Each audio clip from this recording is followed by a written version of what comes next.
so many legends in this building today. Legendary. Hi, everyone. I'd like to welcome you to Legendary, the podcast. We have some amazing guests on this show, and today is a collection of people that have won numerous Grammys or been nominated for Grammys, sharing their wisdom, sharing their insights, in hopes that in this Grammy season, in the year 2023, you will receive some wisdom that you can use. So please welcome a host of guests as they share their knowledge and wisdom with you. Welcome to Legendary, the podcast. Radio. So when this guy started playing with Michael W. Smith, it was like... He was legendary. It was legendary. We decided, by the way, to take the word legend and dairy, since we need some dairy in our lives, and put the two together. We did that for you guys. Well, okay, I was playing with Michael, started moving into songwriting and production, and then got a really cool opportunity to write a song with Michael. Thank God. Such a huge opportunity.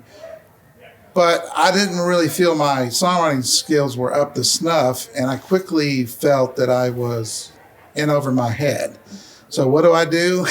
I called Kevin Jonas, who I had learned songwriting from at Christ for the Nations, because he taught a really cool songwriting class. We had fun in that class. That's right. It was awesome. So I called Kevin, and he said, sure. So then, actually, he happened to be coming through Nashville. So we got together at my house. I played him the track, or the beat, as you would call it today. And Let me pause. Michael pause. W. Smith didn't write lyrics. I mean, he may have written some in his career, but as a rule, He did the music. He scattered the melodies over this music. It was a fully produced track with his vocal. And Raymond said, hey, let's work together. I said, give me the night. Because it was too big an opportunity. Right. So then we started working on it, and then the first lyric Kevin wrote was, and I remember it to this day, said it sad, said it was a shame. I bet you thought I caught a boat to Bombay. On the line just to let you know I will be around. Come on. That's right. Which was all about surviving. You might think I've disappeared. I'm exactly. Off the grid, I'm back, baby. It's kind of back. Apropos to this. It is. That's right. We're back. We're back. Exactly. You thought you lost me. So anyway, we finished that lyric. We tracked the song. It goes on the project, ends up going gold. The project. Ends up going gold. That was my first gold record. Yeah. I got this idea, and this was a real turning point for my career. I got this idea to try to develop a box set of every song that ever came out on the Stax record label. Now, I had really fallen in love with the Stax record label in that period, in the late 80s, because there was this sort of club that met once a month in New York, a dance club where you would dance to obscure old soul records called the Empire State Soul Club. And they would play these records, and I never heard of most of the records, because the whole point of those kind of things is to be really obscure. So I'd go up to the DJ and say, what is that? And more often than not, the record was on Stax that this guy would be playing. And I knew the big Stax hits, like everybody knows Dock of the Bay and Soul Man, right? Green Onions, those kind of things. But there was all this obscure stuff. And there was this record called Big Bird by Eddie Floyd that everyone would go crazy about when he would play it, but it was never a hit or anything. And I started to think to myself, boy, if that record is so good and some of these others are so good, I want to hear them all. I want to know every one of these. So I came up with this idea, really mostly so I could hear all the records. Of what if we compiled every single that came out on Stax Records? And so I proposed this idea, and it was basically going to be a 9 CD box set, because there were over 240 songs that would be on this box set. And back then, the largest collection of CDs that had ever come out in pop was 4 CDs. Like they had like an Eric Clapton retrospective that was 4 CDs. Wow. I said, we're going to do 9 CDs. We're going to have like 100 booklet. It's going to, and I bring this idea to Kik Van Hengel, and Kik Van Hengel said, well, that's a very ambitious idea. You can only do this idea if you can find 2 major territories that say that they want to put it out, because it's too much to just do and voice it upon people. Remember, none of this is for America. It's all for outside of America. I was with We Are International. So I was on a business trip to Japan, and I explained the idea to somebody at the Japanese company is like, oh, that's really incredible. And I said, well, would you put it out? And he said, well, we'd put it out, but please, don't do it on our account. You know what I mean? But if it's coming out anyway, then sure, we'll put it out. Sounds very exciting. And then I went to England on a business trip, and I had exactly the same conversation. And they also said, like, that sounds amazing, but like, don't do it on our account. But if it exists, of course, we'd love to put it out. So, of course, I was able to go back to Kik Van Hengel and say, okay, Japan and England are in. Right. So together.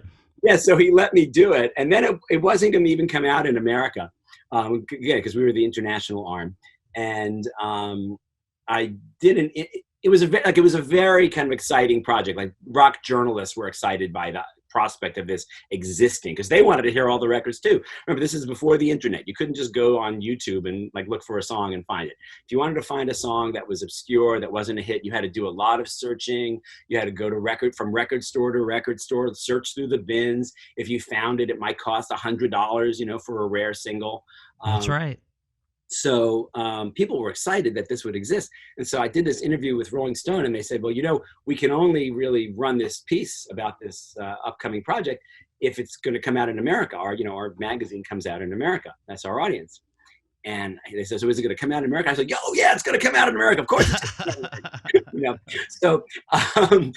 So that comes out in Rolling Stone that it's going to come out in America, and Atlantic Records, which was part of Warner, which has the rights to Stax in America, sort of the pressure was on. Like, everyone's like, oh my God, this is coming out. This is so exciting. So they put it out. That is so good. And that kind of is what really launched my career, because I got nominated for a Grammy for it and came to the attention of a lot of people, and wound up moving from the international division into A&R in the US. And that's where I started, making records with young new artists. Wow. That's quite a story, because yet again, that's you figuring it out. Yeah. Somebody once said to me, they said, you made stone soup. That's what stone soup for kids. Yeah, that's amazing. Said, Mike Mangini once said, when we had finished some music for my kids, he said, oh, if you think he's good on this side of the record, wait till he kicks in the marketing side. He's a even greater genius. And we did some fun things on the marketing side on that first Jonas Brothers record. That was fun. Yeah. Yeah, it's amazing. The way we go, so let's move the story. So then I had a couple of A&R jobs, and wound up as head of A&R of Mercury Records, which was part of a company called Polygram, which used to be one of the big major label groups. And somebody sent me this tape of this young kid singing this song, and the song was so great, like everything about the demo was so great.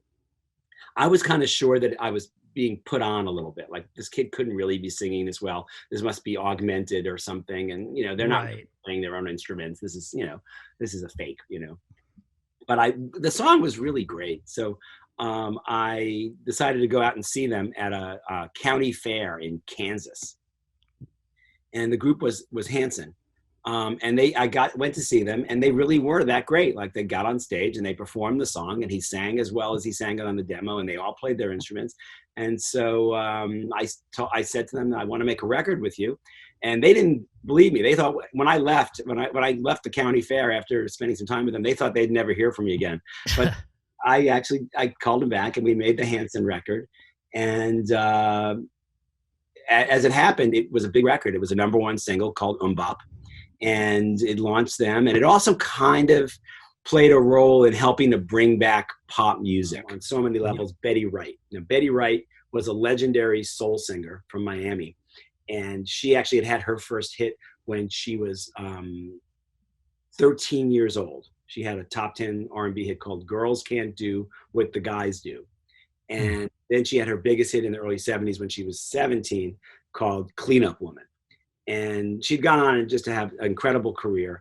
And I thought that Betty could be a real mentor to Joss Stone, because Betty had been a precocious singer at such a young age, and having success and having such an incredible voice as a kid, that she could really help bring out the best in Joss Stone and help her learn how to sing, on a record and all. And so we brought in Betty Wright, and Betty Wright proved to be the secret ingredient. Oh, I know, like 59. 59. And 12 Grammys is outrageous. That, like, the highest pinnacle of music. My kids have been nominated twice. Okay. And they didn't win. And their first one, they lost to Adele. So if you're going to lose, lose to Adele. Lose to Adele? But 12 Grammys in gospel. And obviously you're as humble as anyone I've ever spoken to, which is what I'm seeing with the people I call legends. But what was it like then? Because the shift, you really went to gospel and worship. Yeah, I went more. Yeah, you went were more contemporary, and then well, you know, a lot of people don't know that when BB and I signed to do a record deal, we signed to do solo projects, and so we kind of just fulfilled everything that was happening with the duet, and then it was time for us to do some solo things. And it's so funny because you do all of those interviews all those years talking about being brothers and sisters. And when we started doing solo things, we started getting mail and concern. People were like, oh no, they got a divorce. And I'm like, what? After a million interviews, you think we're married? That is really funny. But for me, it was scary for me because even though we did, like I said, we had never planned to be a duet before going to PTL. So we grew up singing solos and within the family doing different things. But when I went in, I just realized this would be the first time on this scale that the world would hear me by myself, you know? Yeah. And I just wanted to be who I was. And worship music is my favorite thing to sing. I mean, I love all the different styles of music, but I just love just simple worship songs. And so that's what Alone in His Presence was, you know. I just went in and found, kind of just carved out who I know I was and what God had called me to do as an individual.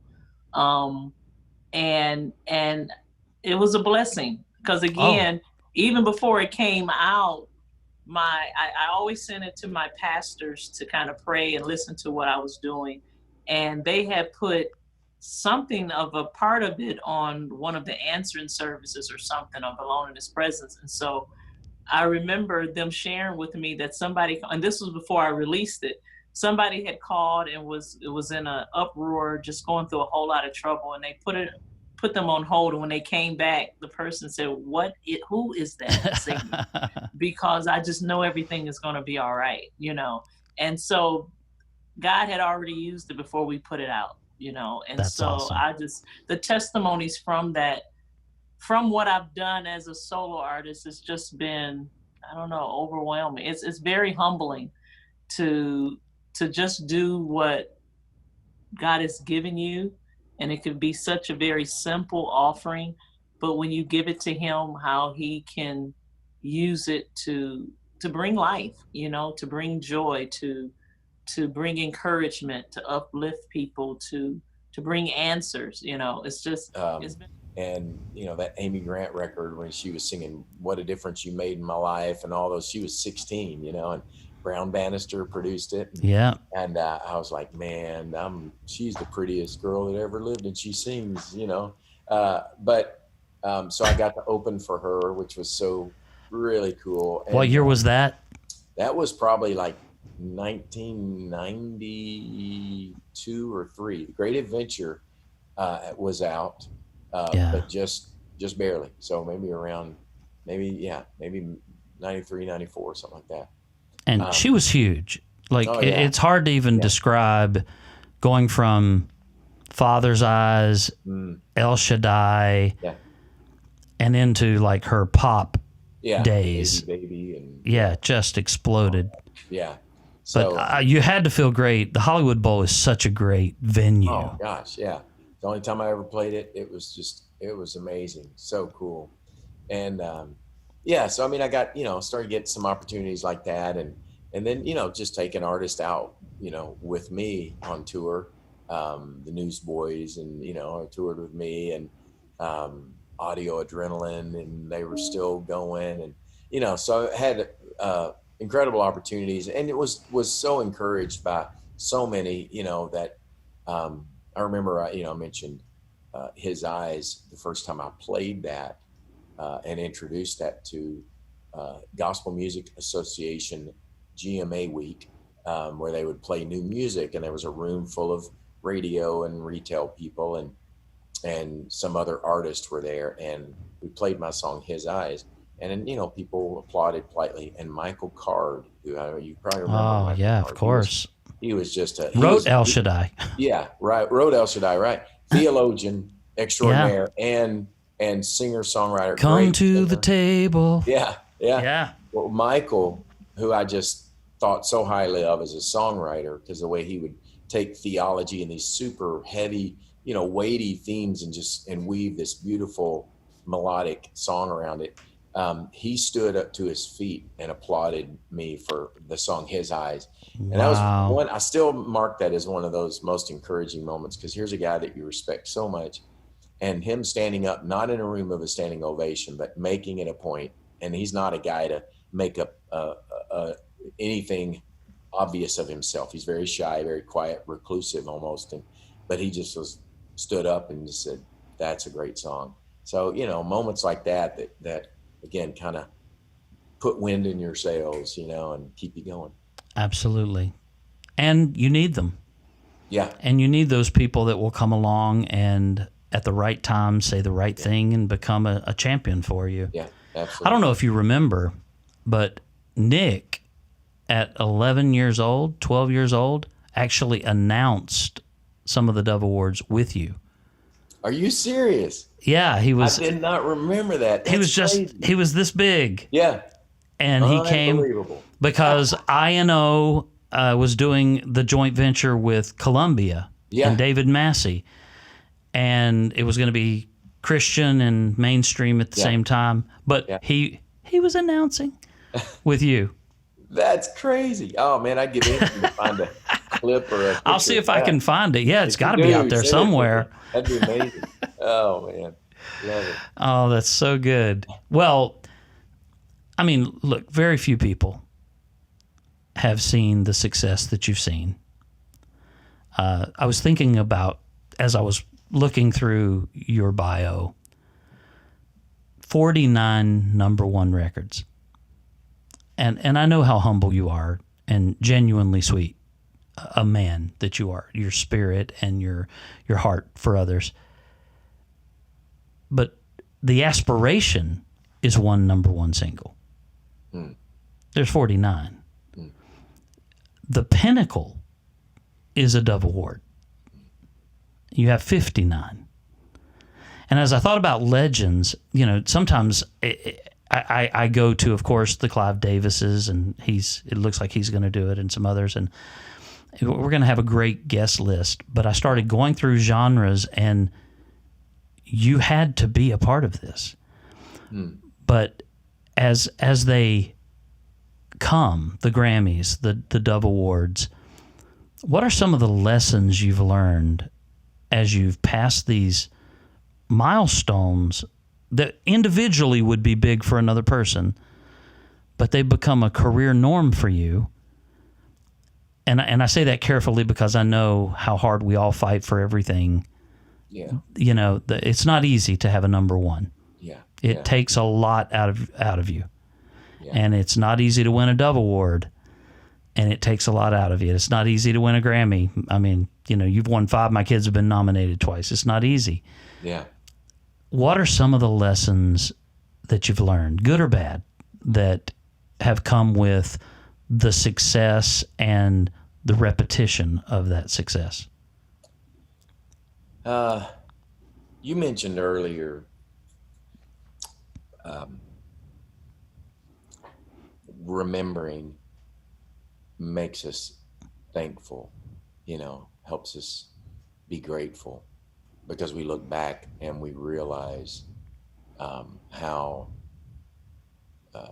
you know, you can get in a moment. I'm sure your boys have wrestled with this. I mean, they're mega, you know, superstars, incredible talent. But at some point in their life, you know, they were just kids dreaming of making it music. I watched the documentary. It was awesome. It was so good, so inspiring. think I sent you a text and told you, tell your boys it was great.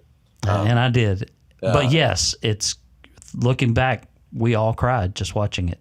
Yeah. Thank you for listening this week to Legendary, the podcast.